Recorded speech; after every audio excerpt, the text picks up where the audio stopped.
오페라타운 태왕아너스 정상의 만남 대구를 아너스하다. 태왕디 아너스 오페라입니다. 누구나 아는 태평로 그 자리 태왕디 아너스가 채워놨습니다. 여러분의 내 집 마련 도우미 대우경북 아파트와 함께 태왕디 아너스 오페라 청약 분석하러 떠나보실까요?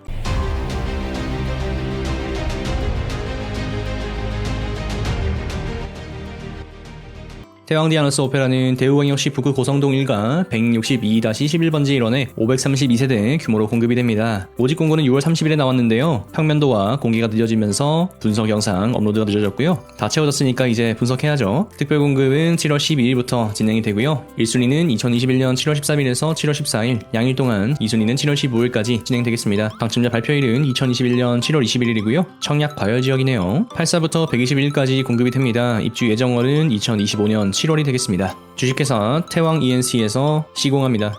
고성동 1가로 렛츠고!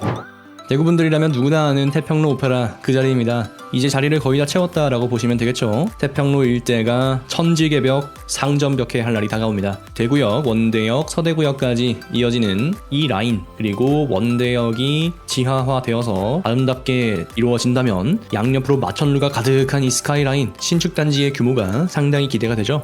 달성공원역, 북구청역이 가깝습니다. 달성공원역이 도보로 8분 정도, 북구청역이 도보로 7분 정도, 그래서 북구청역이 조금 더 가깝다라고 보시면 되겠고요. 기찻길 반대편 라인과는 달리 침산 생활권에 조금 더 가깝다는 거 생각해 보실 수가 있겠습니다. 오페라 스위첸에 비해서는 침산 생활권이 멀지만 스위첸보다 지하철역은 가깝죠. 암만 그래도 이 라인에서는 서로 비교하고 그러지 맙시다. 네, 같이 발전하는 거죠. 그게 좋은 겁니다. 태왕디 아너스 오페라 청약 접수 자격에 대해서 살펴보도록 하겠습니다. 조정대상 지역에서 청약 1순위 자격은 무주택자 혹은 1주택자여야 하고요. 통장 가입 후 2년이 지나고 예치 기준 계획을 납입해야 합니다. 세대주여야 합니다. 과거 5년 이내에 다른 주택에 당첨된 사실이 없어야 하고요. 대구에서 6개월 이상 계속 거주자가 1순위 해당 지역으로 우선 선발됩니다. 대구 6개월 미만자는 청약 불가하지 않지만 기타 지역으로 후순위 배치된다는 거 기억하시고요. 2021년 1월 1일 이후로 취득한 분양권은 주택수에 산입된다 기억하셔야겠습니다. 조정대상 지역에서 청약 산정 비율은 전용 8호제곱 이하는 가점제 75%, 추첨제 25%고요. 전용 8호제곱 초과에 대해서는 가점제 30%, 추첨제 70%가 되겠습니다. 기타 사항으로 소유권 이전 등기 시까지 전매 금지된다는 거 기억하시면 되겠습니다. 태왕디 아너스 오페라 분양가 한번 볼까요? 41층 이상 기준이고요. 발코니 확장비는 별도, 중도금은 후이자가 되겠습니다. 전용 84의 경우에는 5억 7,780만원에 발코니 확장비 2,700만원, 84B의 경우에는 5억 6,700만원에 발코니 확장비 2,600만원, 전용 121의 경우에는 8억 900만원에 발코니 확장비 3,700만원이 되겠습니다. 계약금 10%, 중도금 60%, 잔금 30%고요. 계약금 10%, 중도금 60%, 잔금 30%고요. 이 중에 50%는 후이자로 대출된다는 거 기억하시면 되겠습니다. 발코니 확장비 계약금은 10%, 잔금은 90%, 입주 시에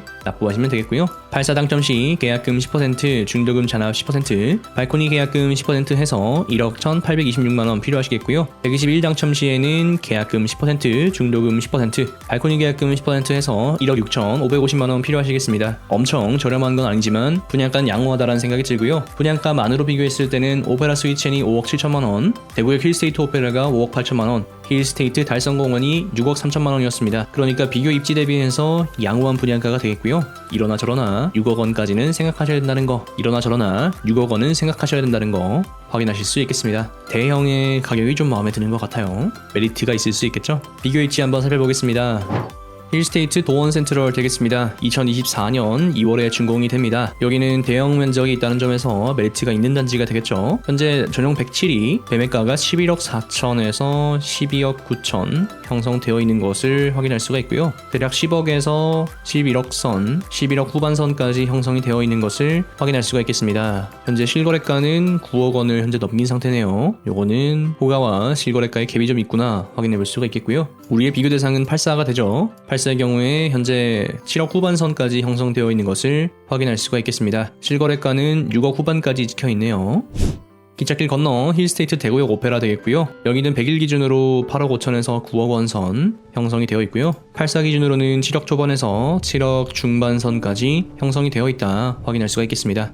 대구 오페라 스위첸이고요. 여기도 마찬가지로 7억 초중반 선에 형성이 되어 있다는 거 확인해 볼 수가 있겠습니다. 그러니까 태왕디 아너스 오페라는 호가 기준으로 한 1억 원 정도 프리미엄 구간이다 생각해 볼 수가 있겠고요. 2024년 이후로 태평로 일대 입주 시기만 잘 넘기면 이후의 흐름은 충분히 기대해 볼 만하다라는 생각이 듭니다.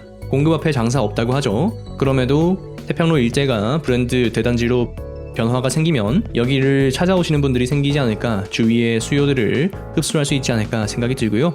여기에 인플레이션에 의한 자산 효과는 분명히 있다고 봐야 합니다. 자본주의에서 우상향 법칙은 지켜질 것이고요. 시간이 걸리겠지만 언젠가 대구 시장도 다른 지역 부동산에 비해서 저평가되어 있다는 인식이 퍼지면 매기는 다시 대구로 향하게 될 것입니다. 그런 기대감을 가지고 좋은 입지에 있는 단지들을 선점하는 것이 중요하다. 무주택에서 1주택 가는 건 고민 대상이 아니다. 언제나 말씀드리고 있습니다. 단지 배치도 동호수 배치도 한번 볼까요?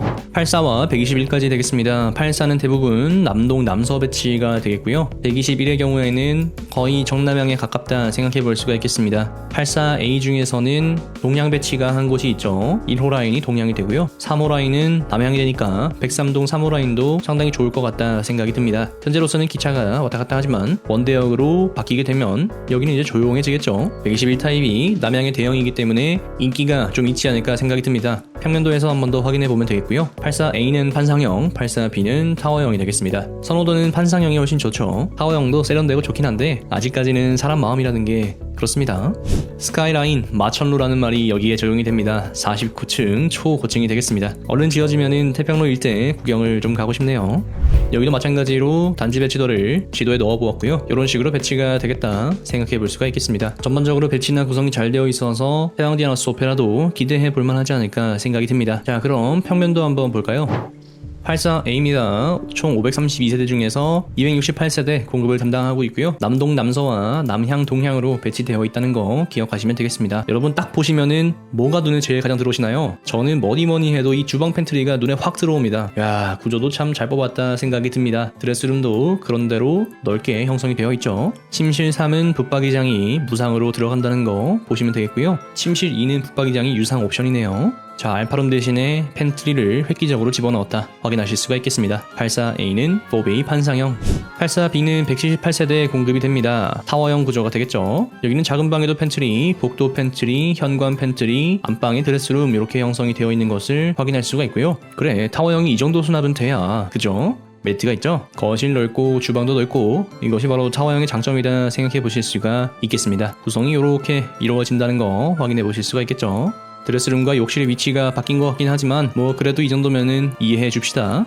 121 타입입니다. 86세대 공급이 되고요. 남향으로 배치가 된다는 점이 메리트가 되겠습니다. 4베이 판상형 구조고요. 이렇게 방이 하나 더 있는 것이 장점이 되겠죠. 121이니까 확실히 이 개방감이 상당한 것 같습니다. 넓게 잘 빠졌고요. 거실 주방은 말할 것도 없고 안방도 상당히 넓습니다. 방이 총 4개 구조로 되어 있어서 확실히 좋다라는 생각이 듭니다. 요즘 대세인 엔지니어드 스톤 넣냐 마냐 그거 고민하면 되겠나요? 드레스룸이 생각보다 좀 작기는 합니다. 수납 공간은 적당한 수준이 되겠습니다. 붙박이장까지 넣으면 어느 정도 확보가 될 것 같고요. 여기는 무엇보다 남향이라는 점이 상당히 좋다 생각이 듭니다. 태평로에는 대형 공급이 그렇게 많지 않습니다. 여러분 언제나 대형 공급이 모자라다는 거 아시죠?